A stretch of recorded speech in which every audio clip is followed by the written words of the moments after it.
It's time to go beyond the headlines, cause I don't put in overtime just so I can headline. Okay, now it's Fox Sports, I'm live with Renee. Going hard every day, sports rapping every play. Different segments for your favorites, coming at you daily with positive vibes. Yeah, we some game changers. Basketball, football, soccer, with different interviews. You never know who may pop up. Listen, only on Beyond the Headlines. This is Beyond the Headlines.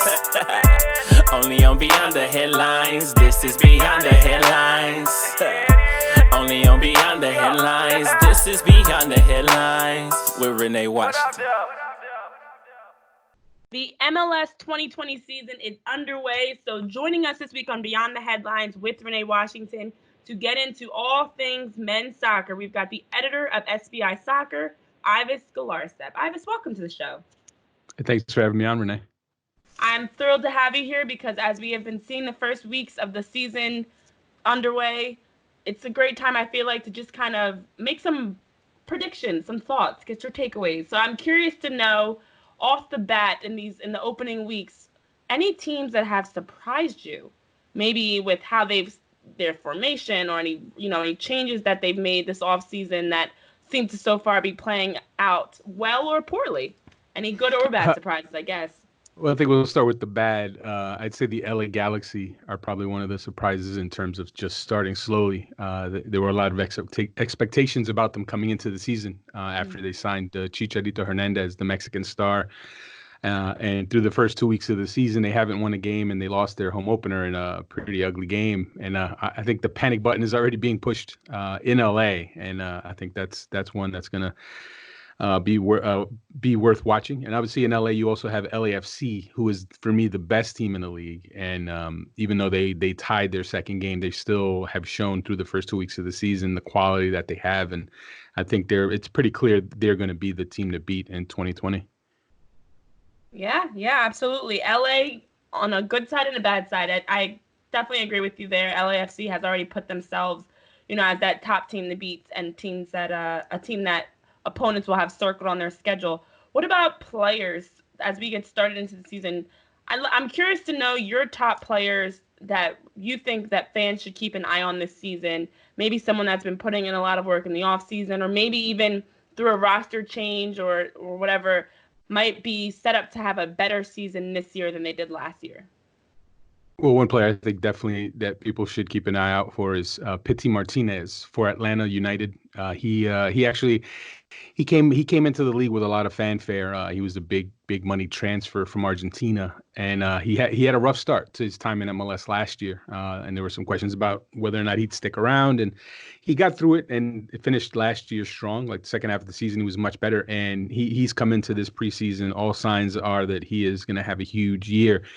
And the bad news in Atlanta is that their best player, or Joseph Martinez, their most important player, he tore his ACL in week 1, and that's a huge blow for them, obviously, because they were definitely a championship contender.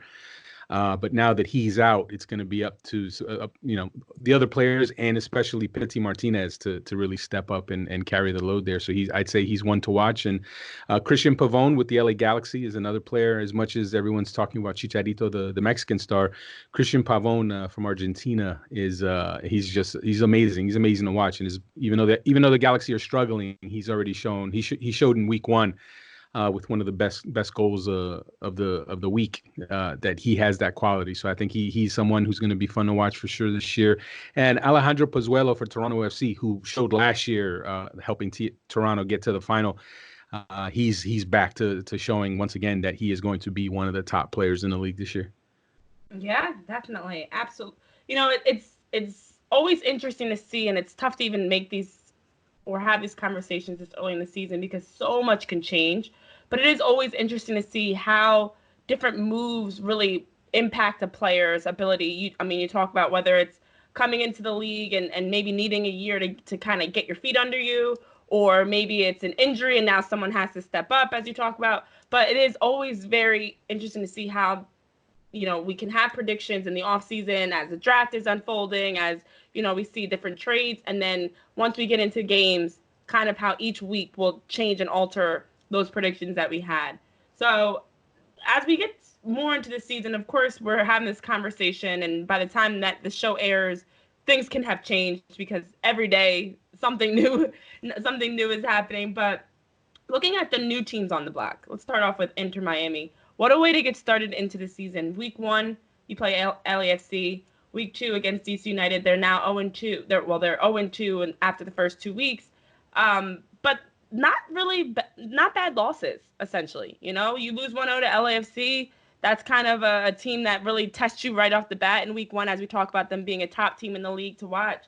You know, what have you really seen from, well, starting off with Miami, what have you seen from them in their start in the MLS?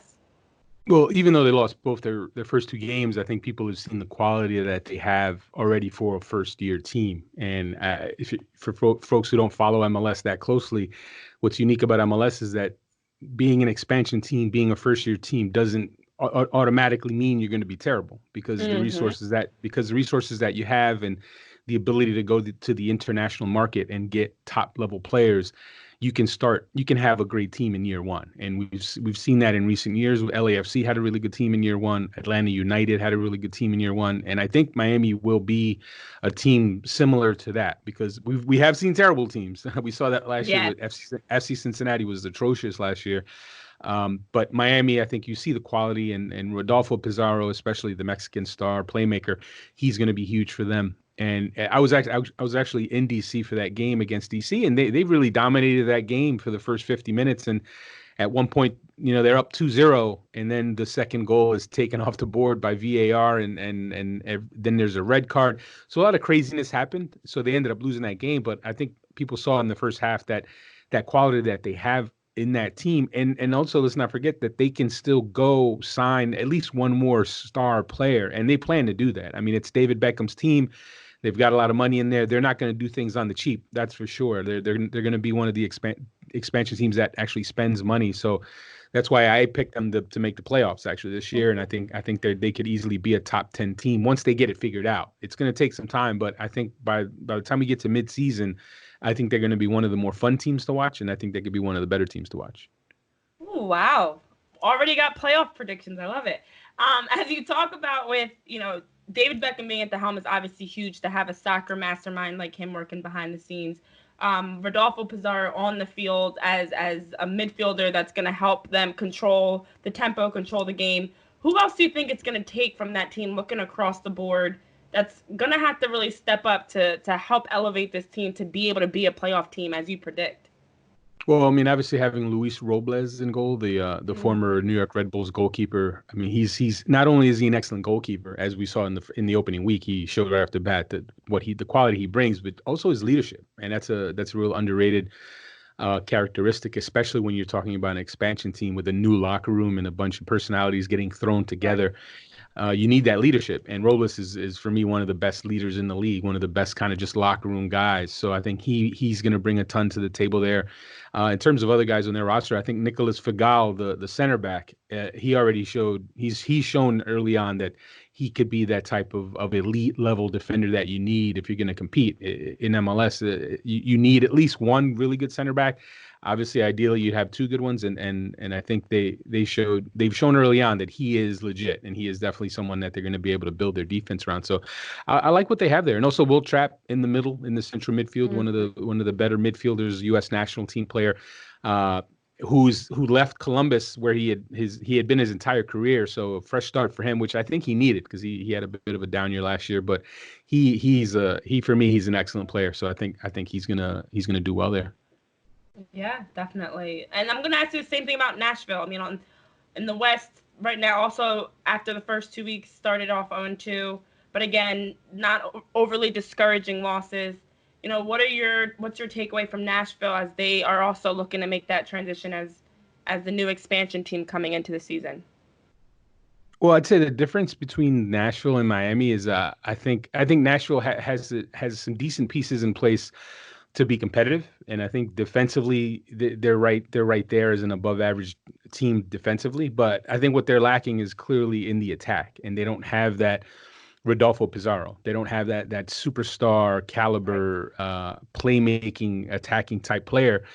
They don't have a star striker, so I think from that standpoint, that's what they're kind of missing. And the question is, are they going to go get that? And the sense you get is that they're not necessarily going to go splash the big money on those type of signings this year. So I think the expectations are going to be a little different for Nashville. I don't really see them as a playoff team this year, but I think they're going to be competitive just because that defense that they've been able to put together. When you talk about Walker Zimmerman, trading for him from LAFC, the U.S. national team defender, I mean, I think he's excellent to build around. And then obviously Dax McCarty in the midfield, who's one of the better defensive midfielders in the league. So I think they have that nice defensive nucleus. So they're going to be in every game, as we saw just recently against actually both their games against Atlanta. They gave Atlanta a bit of a tough match, and they go to Portland and give Portland a bit of a tough test as well. But I think it's going to come down to, can they go buy somebody before the window closes, or will they get somebody in the summer? Because if they don't, with the team they have right now, they're not going to make the playoffs, I don't think. But I think they will be competitive.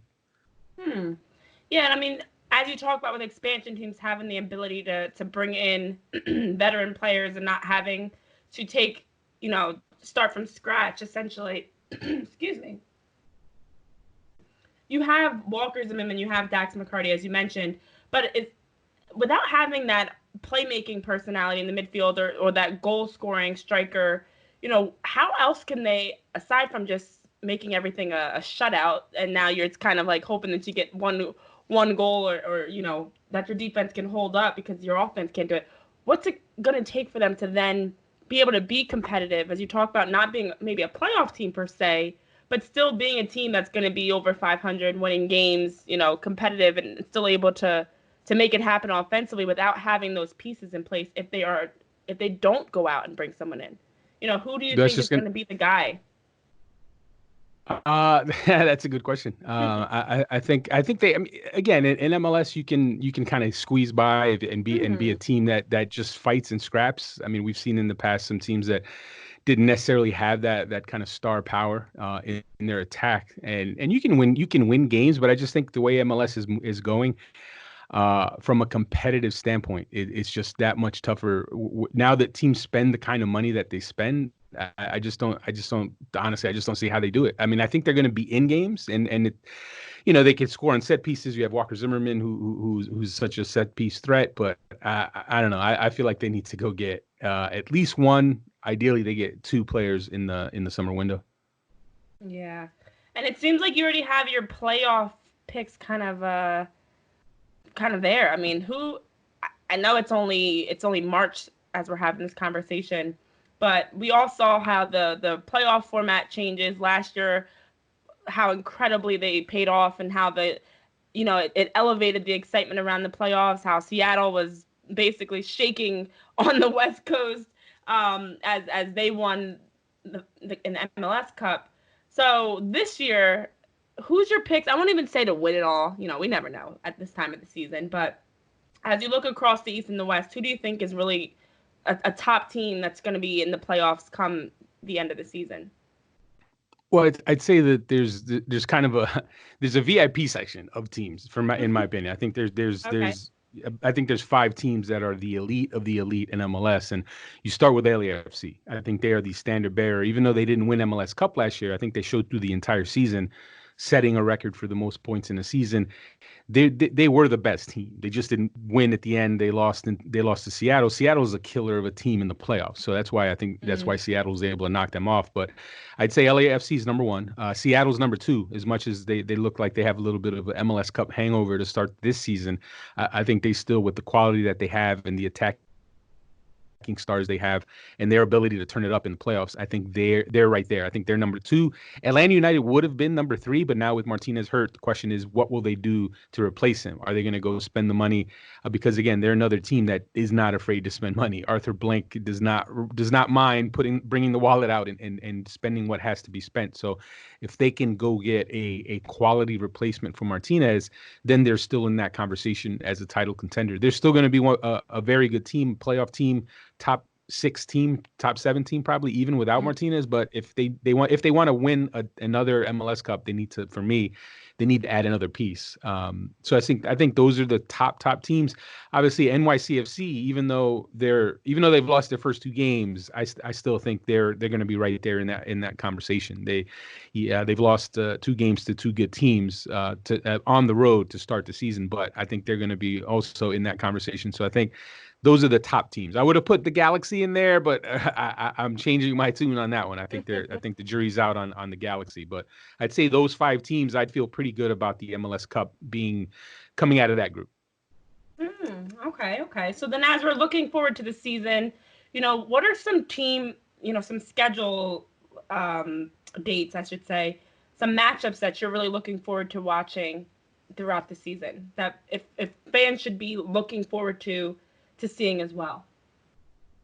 Well, I mean, obviously the derbies are always fun when you talk about LAFC against the Galaxy, and that's every time they play. I mean, while Zlatan Ibrahimovic was there, the Galaxy dominated the rivalry and never lost until the playoffs last year. Finally, LAFC broke through and they won, and they eliminated the Galaxy in the playoffs. But that's still, for me, the atmosphere and just everything that goes on into that matchup. I think you can't miss that. I think that's going to be fun, and obviously Red Bull's New York City FC. You're going to want to see that as well. And then it comes down to those VIP teams that I said. When those teams play each other, you need to circle those games on the calendar, because when it's Seattle LAFC, you can't miss that. When it's Atlanta LAFC, I mean those are the type of games. And then the East Coast, obviously Atlanta versus New York City FC. TFC, I forgot to mention that, but Toronto FC, I think they actually are a team in the VIP section as well. I think they got to the final last year, and they've added more. They've added a few more pieces. Right now they're missing Michael Bradley, who's out injured, and Pablo Piatti, another big signing of theirs, who's also injured. But they're already showing early on that they're a quality team. They have a very good coach, so I think they're gonna be in that conversation as well. Yeah, definitely a lot to look forward to as you talk about those VIP teams: LAFC, Toronto FC, Atlanta, Seattle, NYCFC. Just trying to see who's going to continue to progress in the right direction so that they're setting themselves up come the MLS Cup to be there and to win it. So it's an exciting time as we've been seeing all the men's and women's soccer that's shaken out, the start of the MLS, the She Believes Cup on the women's side, all the NWSL schedule being released. So exciting time for soccer fans. I'm so happy to have had you on the show. Where can our listeners go to follow your soccer coverage on social media? You can follow me on Twitter at Soccer by Ives, and obviously you can read my stuff over at sbisoccer.com. And I agree with you. It's a great year. 2020 is huge for soccer, especially in America, when you think about the U.S. national team in the Nations League, and also World Cup qualifying is around the corner. And it's crazy to think that it's already almost here, but World Cup qualifying starts in the second half of 2020, and that we're going to learn pretty quickly just where this U.S. men's team is and if they're really going to be able to make it back to the World Cup. I think they will make it back, but this year is so huge for that reason, because right off the bat, they're playing half of their qualifiers in 2020, so they need to get with it, and there are going to be some big matches to come later in the year. Yeah, as you were talking about the World Cup qualifying games, I literally was going to ask you that if you think the U.S. men's national team has gotten back to being a World Cup team. I know the disappointment that was around the country as they did not make it last time. So you think that this is they're back in it? We can expect to see, these changes. The team is looking stronger to be back to being a World Cup team. Well, what's interesting is the team's in a state of transition right now, right? There's a new generation that's coming in of younger players. Mm-hmm. There's a ton of promising young talent of players who are playing at high levels in Europe, but they're young. So it's up to Greg Berhalter to get those young kids together and get them to kind of to mold them as a team. So right now, obviously there's some injuries going on with Christian Pulisic being injured and Tyler Adams just now coming back from injury. But they're those types of youngsters. And also you have 17-year-old Gio Reyna, who's getting minutes for Borussia Dortmund, one of the top teams in Europe, and actually looking really good.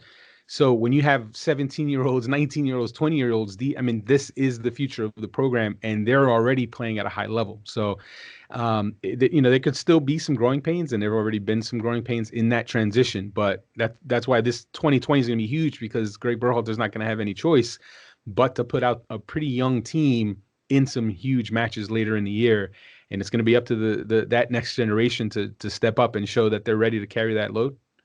Yeah, I hope so. I think a new generation was needed to kind of rebuild the men's national team and get them back to being, able to compete at the international level. So I hope so, and we'll see how it unfolds as we get into the World Cup qualifying game. So, Ives, thank you again for joining us on Beyond the Headlines with Renee Washington. I look forward to having you back on later as we maybe even have discussions around the World Cup games or the MLS Cup and things like that. So thank you so much. It's been a pleasure.